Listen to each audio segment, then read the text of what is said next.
మిత్రులకు నమస్కారం స్వాగతం.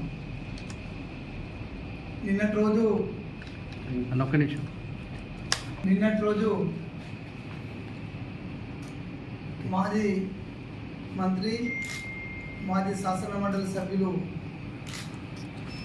పెద్దలు జీవన్ రెడ్డి గారు కాంగ్రెస్ పార్టీకి రాజీనామా చేస్తూ ఈ రాష్ట్ర ముఖ్యమంత్రి పైన ఇంకొంతమంది గతంలో ప్రభుత్వ సలహాదారు ప్రస్తుత రాజ్యసభ సభ్యులు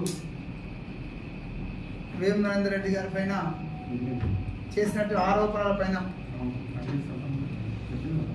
మీతోటి వాస్తవాలు షేర్ చేసుకుందామనే ఉద్దేశంతో ఈ పత్రికా సమావేశం ఏర్పాటు చేయడం జరిగింది.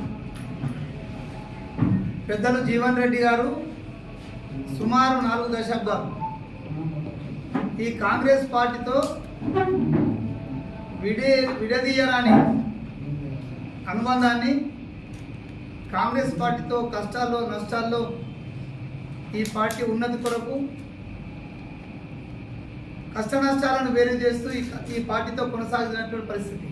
అంతవరకు జీవన్ రెడ్డి గారి పైన మాకు ప్రగాఢమైన సానుభూతి ఉంది. ఆయన వెళ్ళిపోతున్నందుకు బాధగా కూడా ఉంది. కానీ ఆయన స్వార్థ ప్రయోజనం కోసం పార్టీని వీడుతూ ఈ రాష్ట్ర ముఖ్యమంత్రి పైన, ఈ రాష్ట్రంలో అధికారంలో రావడానికి రాహుల్ గాంధీ గారి కృషితో పాటు ఈ రాష్ట్రంలో పిసిసి ప్రెసిడెంట్గా రేవంత్ రెడ్డి గారి యొక్క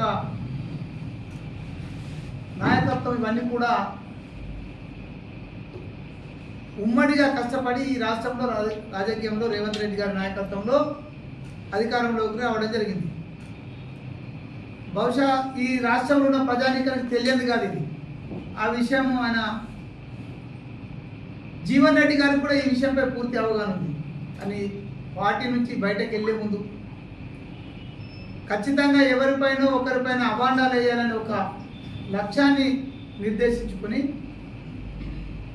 అందుకు అనుగుణంగానే రాష్ట్ర ముఖ్యమంత్రి గారి పైన ఆయన చేసినటువంటి ఆరోపణలు తీవ్రంగా ఖండిస్తుంది.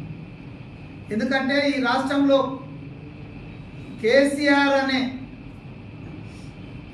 ఒక రాక్షసుడి నుంచి, ఆ కబంధ హస్తాల నుంచి రాష్ట్రాన్ని విడిపించాలని ఒకే ఒక లక్ష్యంతో ఎన్నో వ్యయ ప్రయాసాల కోర్చి అవమానాలు దిగమింగి ఎన్ని కష్టాలను ఎదురొచ్చినా వాటన్నిటిని ఫేస్ చేస్తూ